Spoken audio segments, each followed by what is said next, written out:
Assalamualaikum warahmatullahi wabarakatuh. Perkenalkan, saya Fitri Yusuf dengan NIM C01422061, mahasiswa dari program studi S1 Keperawatan Fakultas Ilmu Kesehatan Angkatan 2022 Universitas Muhammadiyah Gorontalo.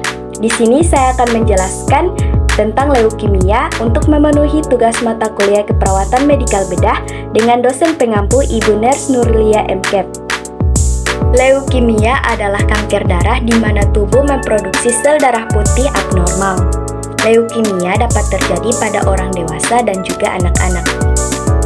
Sel darah putih merupakan bagian dari sistem kekebalan tubuh yang terbentuk di dalam sumsum tulang. Ketika fungsi sumsum tulang terganggu, maka sel darah putih yang dihasilkan akan mengalami perubahan dan tidak lagi menjalani perannya secara aktif. Berdasarkan jenis sel darah putih yang terlibat, leukemia ini terbagi menjadi 4 jenis utama, yaitu yang pertama ada leukemia limfoblastik akut atau ALL. Ini terjadi ketika sumsum tulang terlalu banyak memproduksi sel darah putih jenis limfosit yang belum matang atau limfoblas. Dan yang kedua ada leukemia limfositik kronik atau CLL.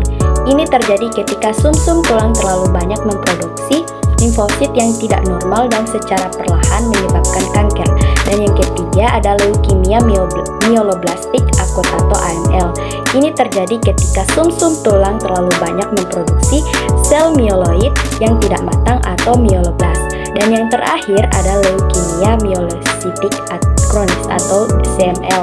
Ini terjadi ketika sumsum tulang tidak mampu memproduksi sel myeloid yang matang.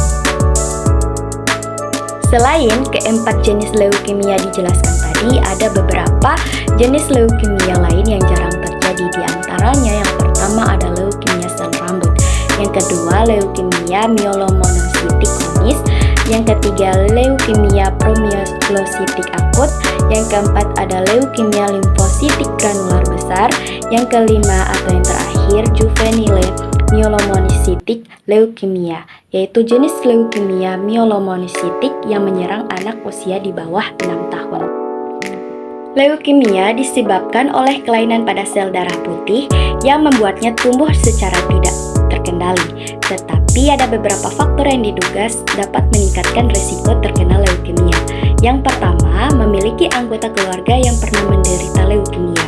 Yang kedua, menderita kelainan genetika seperti Down syndrome. Yang ketiga, menderita kelainan darah seperti sindrom myelodysplasia.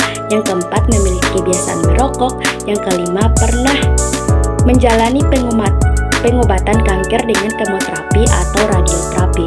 Yang terakhir, bekerja di lingkungan yang terpapar bahan kimia seperti benzena. Keluhan secara umum yang dialami oleh penderita leukemia yaitu demam dan menggigil, lelah yang tidak hilang meski sudah beristirahat, berat badan terus menurun, gejala anemia, bintik merah pada kulit, mimisan, tubuh mudah memar, keringat berlebihan walaupun di malam hari, mudah terkena infeksi, muncul benjolan di leher akibat pembengkakan kelenjar getah bening, perut terasa tidak nyaman akibat organ hati dan limpa membengkak. Dan yang terakhir, gejala yang lebih berat dapat muncul apabila sel kanker menyumbat pembuluh darah di organ tertentu. Gejala yang dapat muncul meliputi yaitu sakit kepala hebat, mual dan muntah, otot hilang kendali, nyeri tulang, linglung, dan kejang. Diagnosis leukemia. Pada diagnosis, dokter akan menanyakan gejala yang dialami pasien dan melakukan pemeriksaan fisik. Melalui pemeriksaan fisik ini, dokter dapat mendeteksi tanda-tanda leukemia seperti memar di kulit pucat akibat anemia, dan pembengkakan kelenjar getah bening, hati, atau limpa. Meski demikian, diagnosis leukemia belum dapat dipastikan hanya dengan pemeriksaan fisik. Oleh sebab itu, dokter akan melakukan pemeriksaan lain untuk memastikan diagnosis dan mengetahui jenis leukemia yang diderita oleh pasien. Jenis pemeriksaan yang dilakukan meliputi tes darah dan aspirasi sumsum tulang. Selain tes diagnosis disebutkan tadi, dokter juga akan melakukan pemeriksaan lain untuk memeriksa kelainan organ akibat leukemia.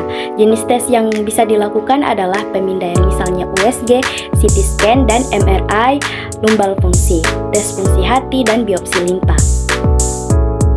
Pengobatan pada leukemia. dokter spesialis hematologi onkologi atau spesialis darah dan kanker akan menentukan metode pengobatan berdasarkan jenis leukemia dan kondisi pasien secara keseluruhan. Beberapa metode yang digunakan untuk pengobatan dan mengatasi leukemia diantaranya ada kemoterapi, yang kedua terapi target, yang ketiga transplantasi sumsum tulang. Pencegahan pada leukemia. Belum ada cara yang efektif untuk mencegah leukemia, namun ada beberapa upaya yang bisa dilakukan untuk menurunkan risiko terkena leukemia. Di antaranya yang pertama, berolahraga secara teratur, menghentikan kebiasaan merokok, menggunakan alat pelindung diri terutama jika bekerja di lingkungan yang rentan terpapar bahan kimia seperti bensin, serta menjalani pemeriksaan kesehatan secara rutin untuk mendeteksi kanker sejak dini, terutama jika memiliki riwayat kanker dalam keluarga. Itulah video penjelasan dari saya mengenai tentang leukemia. Lebih dari kurangnya saya mohon maaf. Sekian dan terima kasih. Wassalamualaikum warahmatullahi wabarakatuh.